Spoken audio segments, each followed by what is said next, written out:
Hello, friends. Let's continue our lecture. Now we are on the topic of motivation, entrepreneur values, attitudes and motivation. Motivation क्यों चाहिए भाई? आजकल तो बिना motivation का काम चलता नहीं है। किसी भी चीज़ में मोटिवेशन चाहिए। एक एग्ज़ाम में फेल हो गए तो मोटिवेशन चाहिए दोबारा से स्टार्ट करने के लिए। किसी से झगड़ा हो गया तो मोटिवेशन चाहिए।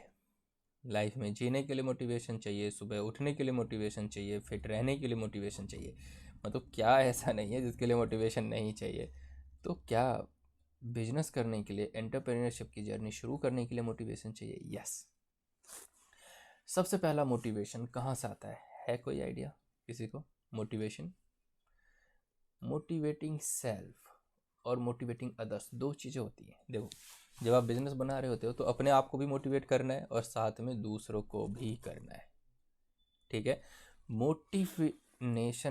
मोटिवेशनल में क्या चीज़ें आती है? देखो, the concept of motive refers to the purpose underlying all goal directed action. भाई, एक किसी चीज़ को पाने के लिए मोटिव है, कुछ पाना है, उसके लिए किसी को प्रोत्साहित करना, मोटिवेट करना, एक गोल को पूरा करने के लिए, है ना? तो वही सारी चीज़ें हैं। मोटिवेशन पे आप बहुत कुछ लिख सकते हो। मोटिवेशन की क्या ज़रूरत है? मोटिवेशन ज़्यादा साइकोलॉजी के मतलब दिमागी तौर पे चाहिए अपने को। Psychologist have describe the term motivation. Psychologist का कहना है मोटिवेशन क्या? The immediate influence on the direction, vigour, persistence of action. आप तुरंत कोई ऐसी वीडियो देख रहे हो मोटिवेशन की, तुरंत ऐसा लगता है भाई अभी फोड़ देंगे, अभी आग लगा देंगे। लेकिन मतलब वो तुरंत इंस्टेंट मोटिवेशन होता है ना, इमीडिएट। अभी की अभी इस वीडियो को देखा और ऐसा लगा अभी हम दुनिया बदल देंगे। लेकिन कुछ मोटिवेशंस ऐसे होते हैं जिसे आप प्रॉपर तरीके से प्लान करते हो, सस्टेन करते हो, फिर एक्टिविटी में कन्वर्ट करके उसको प्रोग्रेस में लेके जाते हो, एक्टिविटी में कन्वर्ट करते हो। भाई हाँ ठीक है, मोटिवेट हो गए, हमें पता है कि भाई अगले 1 साल के लिए हमें फिट रहना है, तो अगले 1 साल के लिए वॉक करेंगे, जिम करेंगे। इस टाइप की मोटिवेशंस भी ज़रूरी है। नाउ इंस्टेंट मोटिवेशन भी चाहिए। अगर कोई डिमोटिवेट है तो उसको तुरंत मोटिवेशन मिल जाए, है ना? मोटिवेट्स होने के बाद हम एनर्जाइज फील करते, एनर्जी आ जाती है। तो वो सारा का सारा इन्होंने मोटिवेशन को लेकर बताया। Now this description help in answering any of the following. What energise human behaviour. भाई मोटिवेशन का इम्पैक्ट ह्यूमन बिहेवियर पे ही तो होता है। कैसे ह्यूमन बिहेवियर चेंज होता है एनर्जी की वजह से? What direct such behaviour. कौन सी ऐसी चीज़ें हैं जो किसी की बिहेवियर को डायरेक्ट करती है? कोई बंदा खुश है, कोई बंदा दुखी है, कोई रो रहा है, कोई हंस रहा है, उसका बिहेवियर कैसे डिसाइड हो रहा है? Now how is this behaviour maintained and sustained. कैसे उसके बिहेवियर को बना के रखा जा सके, मेंटेन किया जा सके और उसको कंटिन्यूटी लेके चल सके। Now significance of motivation. Motivation क्या काम करता है, कैसे काम करता है, वो तो आप अपनी लाइफ में भी फील करते होंगे कि भाई जब हम मोटिवेट होते हैं तो बहुत एनर्जी फील होती है, हम पॉजिटिव फील करते हैं, हम लोगों से बात करना चाहते हैं, कुछ नया काम करना चाहते हैं, क्रिएटिविटी करना चाहते हैं, इनोवेटिव आइडियाज़ आते हैं, अपने आइडिया के बारे में सोचते हैं, कुछ पढ़ना चाहते हैं, कुछ लिखना चाहते हैं। मतलब मोटिवेशन बहुत ही ज़्यादा ज़रूरी है। तो इसमें सारी की सारी चीज़ें यही हैं कि मोटिवेशन की वजह से सेटिस्फाइड फील करते हैं, मोटिवेशन की वजह से इम्प्रूव करते हैं अपनी स्किल को, मोटिवेशन की वजह से लोग छोड़ते नहीं हैं कंपनी, और मोटिवेशन की वजह से ह्यूमन रिलेशंस अच्छे होते हैं कंपनीज़ के अंदर। मोटिवेशन की वजह से कंप्लेंट्स जो होते हैं वो कम हो जाते हैं लोगों के।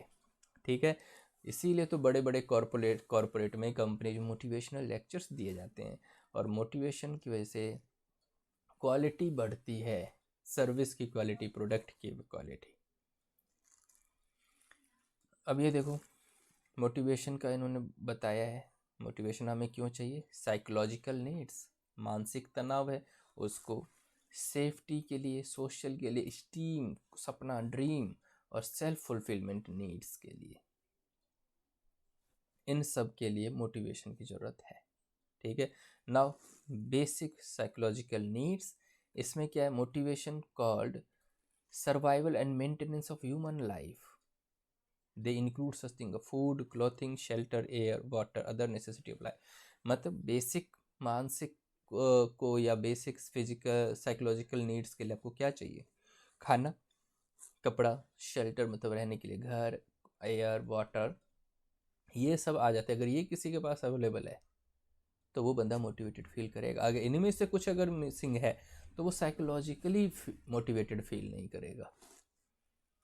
Now safety and security needs, भैया अगर किसी को जॉब है, किसी के पास जॉब सिक्योरिटी है, इनकम का एक परमानेंट सोर्स है, फिर ओल्ड एज के लिए उसके पास पेंशन स्कीम है, इंश्योरेंस है सभी रिस्क के लिए, तो वो मोटिवेटेड फील करेगा। और अगर ये सब नहीं है तो मोटिवेटेड फील नहीं करेगा, क्योंकि वो सेफ्टी कंसर्न आ गई है। फिर सोशल नीड्स, कि भाई कैसे कंपेनियनशिप, रिकॉग्निशन, बिलोंगिंग्स, मतलब उसके पास कौन सी ऐसी चीज़ है जो सोसाइटी में उसकी इज्जत बना रही है। तो सोशल नीड्स अगर उसकी पूरी हो रही है, सोसाइटी में उसकी इज्जत है, तो मोटिवेटेड फील करेगा। तो आप देखो मोटिवेशन के लिए कहाँ कहाँ ज़रूरत है। ना steam and status, independence, achievement, competence, knowledge and success. अगर किसी के पास सक्सेस है, नॉलेज है, कॉम्पिटेंस है, कुछ पाना है, कुछ पा लिया है उसने, तो उसका एक स्टेटस रहता है, तो वो मोटिवेटेड फील करता है। नाउ सेल्फ फुलफिलमेंट नीड्स, मतलब अपनी ज़रूरतों को पूरा करना, अपने आप को सेटिस्फाइड रख पा रहा है, तो वो मोटिवेटेड फील करता है। सेल्फ फुलफिलमेंट नीड्स, ठीक है। अब चलते हैं फैक्टर्स फॉर एंटरप्रेन्योर मोटिवेशन। भैया एंटरप्रेन्योर मोटिवेशन ये सब ऐसे सॉफ्ट स्किल में भी आ जाता है। एंटरप्रेन्योर एम्बिशन, आप कैसे बिजनेस में मोटिवेटेड फील करते हो, क्योंकि आपका एक एम्बिशन होता है, क्या, पैसा बनाना, to gain social prestige, society में अपनी इज्जत बढ़ाना, अपना नाम करना, और टू सिक्योर सेल्फ एम्प्लॉयमेंट और इंडिपेंडेंट लिविंग। और आप किसी और के लिए काम नहीं कर रहे, अपने लिए कर रहे हैं और इंडिपेंडेंटली आज़ाद होकर घूम रहे हैं। बट जॉब में ऐसा नहीं होता है, तो वो एक एम्बिशन है आपकी। कंपेलिंग रीजन्स, रीजन्स क्या है, अनएम्प्लॉयमेंट और डिससेटिस्फैक्शन विद एग्जिस्टिंग जॉब और ऑक्यूपेशन। या तो जो बेरोजगार है वो सोच पाएगा कुछ अपना बिजनेस करते हैं, या फिर जो अपनी एग्जिस्टिंग जॉब से सेटिस्फाइड नहीं है या अपने व्यवसाय से जो भी वो काम कर रहा है। टू यूज़ टेक्निकल और प्रोफेशनल, या फिर उसके पास कोई टेक्निकल और प्रोफेशनल नॉलेज है जिसको वो यूज़ करके अपना बिजनेस बना सकता है। To put the idle funds of the entrepreneurs, या फिर उसके पास कुछ पैसा पड़ा हुआ है जिससे वो सोच पा रहा है कि मैं बिजनेस करता हूँ। नाउ फैसिलिटेटिंग फैक्टर्स, जैसे कि प्रीवियस नॉलेज, एक्सपीरियंस, एसोसिएशन, ये सब है किसी के पास, तभी तो वो कुछ सोच पा रहा है करने के लिए। और influence and encouragement by family members, friends and relative, उसको उसके फैमिली मेम्बर, उसके दोस्त, उसके रिलेटिव उसको इनकरेज करे एंटरप्रेन्योरशिप के लिए। और limitation of successful, imitation of successful entrepreneur, जो सक्सेसफुल हो चुके हैं एंटरप्रेन्योर्स हैं उनको कैसे, उनको कॉपी करना या उनको देखना, उनसे समझना, उनसे सीखना, ठीक है। तो ये वो फैक्टर्स हैं एंटरप्रेन्योरशिप में जो मोटिवेट करते हैं लोगों को कि भाई पैसा बनाएंगे, सोसाइटी में इज्जत होगी, अपने हिसाब से जिएंगे, वो काम बेकार था, वो नौकरी बेकार थी, अब मुझे पास टेक्निकल नॉलेज है, स्किल है, मेरे पास पैसा पड़ा हुआ है, इसको यूज़ करते हैं इस टाइप से। अब चलते हैं कौन कौन से फैक्टर्स और हैं जो एंटरप्रेन्योरशिप को मोटिवेट करते हैं, प्रेरित करते हैं एंटरप्रेन्योरशिप की जर्नी पे जाने के लिए। इंटरनल एंड एक्सटर्नल फैक्टर्स, तो कुछ इंटरनल फैक्टर्स क्या हैं, मतलब मेरी इच्छा है कि मैं इंडिपेंडेंटली काम करना चाहता हूँ, तो फिर आपको एंटरप्रेन्योरशिप। ऑक्यूपेशनल एक्सपीरियंस, मेरे पास अपने काम का एक्सपीरियंस है, मुझे लगता है कि इस एक्सपीरियंस के साथ मैं कुछ नया कर सकता हूँ। टेक्निकल क्वालिफिकेशन और नॉलेज है, तभी मैं एंटरप्रेन्योरशिप की तरफ सोचूंगा। ये है इंटरनल। और एक्सटर्नल फैक्टर क्या है, गवर्नमेंट भी कुछ इनक्रेज कर रही है, उनकी पॉलिसी इनक्रेज कर रही है, फाइनेंशियल पैसा असिस्टेंस है, पैसे के में मामले में कोई सपोर्ट करने के लिए तैयार है, एंसिलरी सपोर्ट की और भी अगर कोई हेल्प की ज़रूरत होगी तो कोई देने वाला तैयार है, industrial plot, electricity, technical facility available है, तो आप एंटरप्रेन्योरशिप की जर्नी आसानी से कर पाओगे। ये एक्सटर्नल है। Now people becomes industrial entrepreneur because of three main reason. People जो इंडस्ट्रियल एंटरप्रेन्योर बनते हैं वो क्यों बनते हैं, desire to do something independent in life, अपनी लाइफ में कुछ आज़ादी से उनको करना है, और उनके पास टेक्निकल और मैन्युफैक्चरिंग और ट्रेड नॉलेज है या स्किल है जो उसको बनाती है कि भाई आप एंटरप्रेन्योर बन सकते हो। और सपोर्ट फ्रॉम गवर्नमेंट और अदर एजेंसीज, और गवर्नमेंट की तरफ से सपोर्ट है, अदर एजेंसीज की तरफ से सपोर्ट है।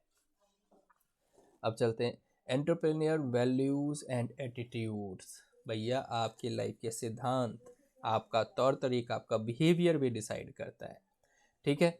नाउ इनोवेटिवनेस, कुछ नया करने वाले लोग, इंडिपेंडेंट और क्रिएटिव लोग, अपने काम की इज्जत करने वाले लोग और अचीवमेंट में विश्वास करने वाले लोग एंटरप्रेन्योरशिप की जर्नी ईजी करते हैं। अब देखो, कुछ पर्सनल वैल्यूज भी आपके अच्छे होने चाहिए।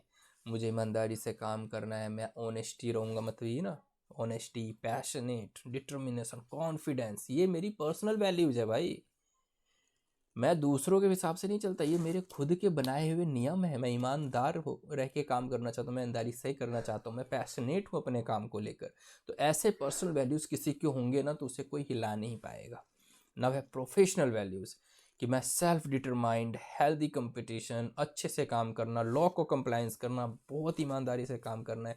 प्रोफेशनली मेरा बिजनेस बिल्कुल लीगल कंप्लायंसेस को फॉलो करे, मुझे किसी गवर्नमेंट से कोई नोटिस नहीं चाहिए, किसी अथॉरिटी से, क्योंकि मैं एक नंबर में बहुत ही ईमानदारी से काम करना। That is your professional values. Personal होता मैं ईमानदारी से, पैशनेट हूँ, डिटरमाइंड हूँ, कॉन्फिडेंस है। प्रोफेशनल में कि भैया मैं अच्छे से कंपटीशन में अच्छे कंपटीटर के साथ काम करूँगा, अच्छा वर्क एनवायरनमेंट बनाऊँगा। ये सब चीज़ें आपकी प्रोफेशनल वैल्यू। तभी तो हम किसी कंपनी में जॉब करने से पहले सोचते हैं कि उसकी कंपनी के लोगों से पता करें कि वहाँ के वर्किंग कल्चर क्या है, एनवायरनमेंट क्या है। That is your professional value.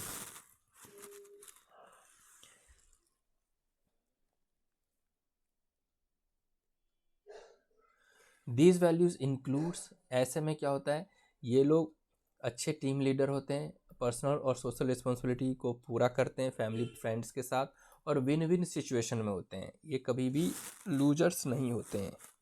एक सेकेंड।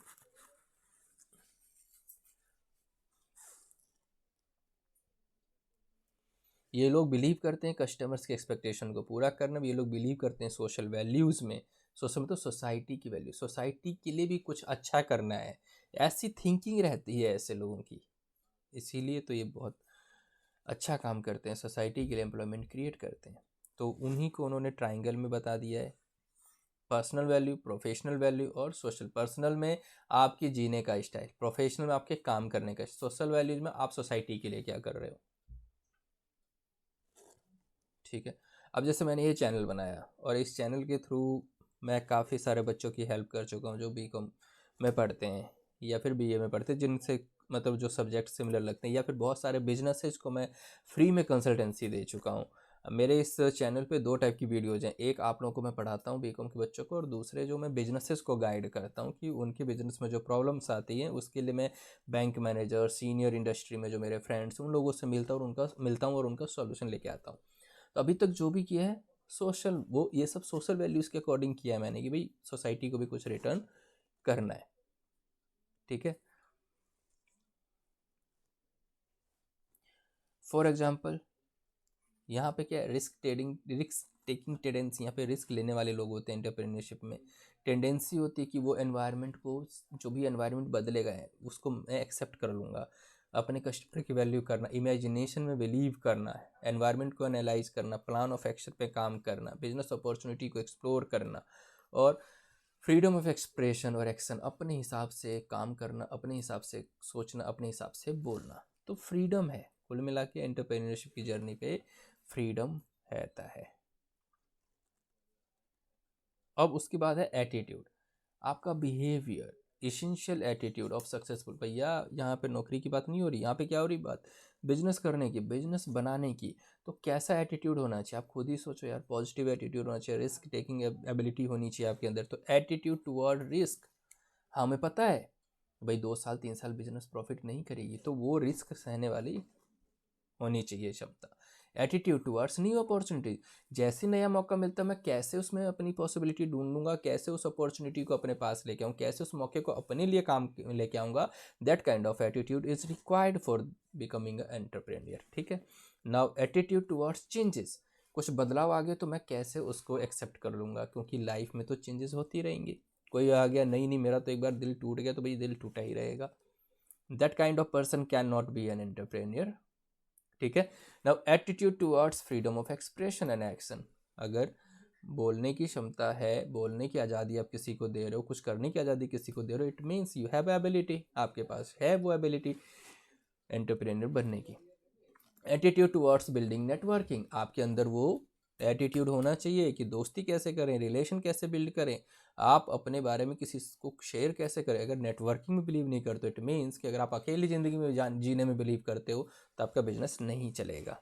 नेटवर्क होना चाहिए, अच्छे दोस्तों का, अच्छे रिश्तेदारों का, अच्छे मतलब अपने कलीग्स का, घर वालों का। नाउ एटीट्यूड टुवर्ड्स कस्टमर, आप कस्टमर की सुनते हो सारी बात, कस्टमर के रिक्वायरमेंट को पूरा करते हो, इट मीन्स कि आपका अच्छा एटीट्यूड है। और एटीट्यूड टुवर्ड्स परफॉर्मेंस टारगेट, भाई अल्टीमेटली प्रॉफिट भी तो करना है, तो उसको लेकर आपका एटीट्यूड कैसा है, उसको लेकर एटीट्यूड आपका सक्सेसफुल होने के लिए पता हो कि आपको ग्रेट परफॉर्मेंस देनी है, अच्छी परफॉर्मेंस होनी चाहिए बिजनेस की। ठीक है, तो आई होप कि चीज़ें आपको थोड़ी बहुत चीज़ें समझ में आई होंगी।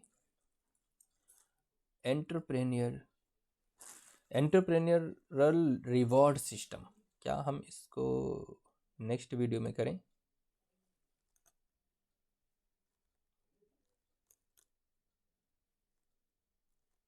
नहीं नहीं नहीं नहीं नहीं, ये चैप्टर आपका ख़त्म है तो ये लास्ट टॉपिक कर लेते हैं इसी वीडियो में, इसी लेक्चर में, ताकि हम नेक्स्ट लेक्चर में नया चैप्टर शुरू करेंगे। एंटरप्रेन्योर रिवॉर्ड सिस्टम, भाई आपने जब बिजनेस बना लिया, लोगों से काम करवा रहे हो, लोगों को रिवॉर्ड तो दो, तभी तो और ज़्यादा वो मेहनत करेंगे। तो देखो, the traditional reward system was tied the following, जो ट्रेडिशनली था वो क्या था कि भाई शॉर्ट टर्म गोल पे ध्यान दो, टारगेट पे, लॉन्ग टर्म के बारे में मत सोचो, बहुत सारी जो भी एसेट हैं उसका अच्छे से यूज़ करो, है ना, एम्प्लॉय का अच्छे से यूटिलाइजेशन करो, उसको पूरे तरीके से निचोड़ लो, एम्प्लॉय को कोई टाइम पास ना करे। स्टेटस और रिस्पॉन्सिबिलिटी ऑफ एम्प्लॉय को रिस्पॉन्सिबिलिटी, जिम्मेदारी दो, गेटिंग हायर पे थ्रू एडिशनल उसको प्रमोशन दे के, ज़्यादा जिम्मेदारी दे के उसको ज़्यादा पैसा देना, ये सब पुराना तरीका था। बट नाउ अब अलग तरीके से, अब एम्प्लॉय को मोटिवेट कैसे करते हैं, रिवॉर्ड कैसे, तो भैया तुम्हारी बात भी रखी जाएगी, तुम्हारी, हम जो डिसीजन लेंगे अपने बिजनेस के लिए उसमें तुम्हारी बात भी सुनेंगे, तो उनका पार्टिसिपेशन बढ़ाना, that is a reward. Recognising the effort and success, employ के एफर्ट को रिकॉग्नाइज करना, उनको मानना, उन अपनी सक्सेस में उसको बोलना कि भैया हम सक्सेस तुम्हारी वजह से हो रहे हैं, that is called the new reward. Making their work interesting and easy, ऐसे उसके उन एम्प्लॉय के काम को इंटरेस्टिंग बनाना, आसान बनाना, ये है रिवॉर्ड आज का। और addition to their responsibility and roles, और ऐसे करते हुए उनकी रिस्पॉन्सिबिलिटी को और रोल को बढ़ाना और ऐड करते जाना, प्रमोशन देना। एंटरप्रेन्योरशिप जो रिवॉर्ड सिस्टम में ये भी है कि भाई अपने एम्प्लॉय को थैंक यू बोलना, है ना, बड़ा पिक्चर दिखाना, हम किस लेवल तक जा सकते हैं। ट्रीट पीपल फेयरली, सबको एक तरीके से देखना, मतलब भेदभाव ना करना। क्रिएट अ लर्निंग एटीट्यूड, सीखने वाला अप्रोच होना चाहिए लोगों का, आपका भी और आपके एम्प्लॉय का भी। सेलिब्रेट सक्सेस, कुछ पा लिया है, सक्सेस हो गई है, तो उसको सेलिब्रेट करो सबके साथ। और इंक्रीज रिस्पॉन्सिबिलिटी, इस तरीके से रिस्पॉन्सिबिलिटीज आप लोगों की बढ़ा सकते हो। फिर है ट्रस्ट, एक दूसरे पे भरोसा करना। और अवॉइड माइक्रो मैनेजिंग, मतलब बहुत ही छोटे छोटे लेवल पे जाके इन्वॉल्व होने से बचना पड़ेगा। देखो, an effective entrepreneur reward system, जो इफेक्टिव एंटरप्रेन्योर रिवॉर्ड सिस्टम इसमें इनाम देने वाला है, उसमें और क्या चीज़ें आती हैं, जैसे कि एम्प्लॉय को आप आज़ादी दो बोलने का, या फिर आज़ादी दो उनको अपना काम डिसाइड करने का। एम्प्लॉय को और अपॉर्चुनिटी दो उस काम सीखने का, उनकी स्किल बढ़ाने में हेल्प करो। एम्प्लॉय को आप बताओ कि कैसे इंफॉर्मेशन और जो कम्युनिकेशन है वो कैसे फ़्लो हो रहा है, कोई दिक्कत नहीं है, किसी भी लेवल पे कोई प्रॉब्लम नहीं, किसी से भी कोई बात कर सकता है। कोई चेंज आ रहा है उसको स्वागत करो, वेलकम करो चेंज को। और कल्चर रखो आप इनिशिएटिव नेचर का, जैसे कि शुरुआत लेने की, भाई कोई भी बंदा एम्प्लॉय अगर कोई नया चेंज लाना चाहता है तो वो शुरू कर सकता है। तो that kind of attitude is required, और ऐसे एटीट्यूड को ही बोल सकते हैं भाई ये रिवार्डिंग एटीट्यूड है। आज का रिवॉर्ड यही तो है। घर में भी अगर हम 4 भाई हैं, अगर मान लो एक को आप बिल्कुल ही अलाउ नहीं करोगे पार्टिसिपेट करने का, तो वो बंदा क्या करेगा? तो उसको रिवॉर्ड देना है तो उसको पार्टिसिपेट करवाओ, उसको वो सारी चीज़ें करवाओ जो अभी तक हमने कवर की है। आई होप कि चीज़ें समझ में आई होंगी। तो दोस्तों मिलते हैं नेक्स्ट लेक्चर में, आगे की चीज़ों को कवर करेंगे। हमने ये टॉपिक कवर कर लिया है और हमारा जो नेक्स्ट टॉपिक है वो है lesson number 2, entrepreneurship and support system, and that is 62 page तो हम कितने परसेंटेज पे आ गए हैं, कोई बताएगा मुझे? 62 आउट ऑफ 174, मतलब 35% सिलेबस तो हमने पूरा कर लिया है। चलो मिलते हैं नेक्स्ट लेक्चर में, तब तक के लिए बाय बाय, टेक केयर।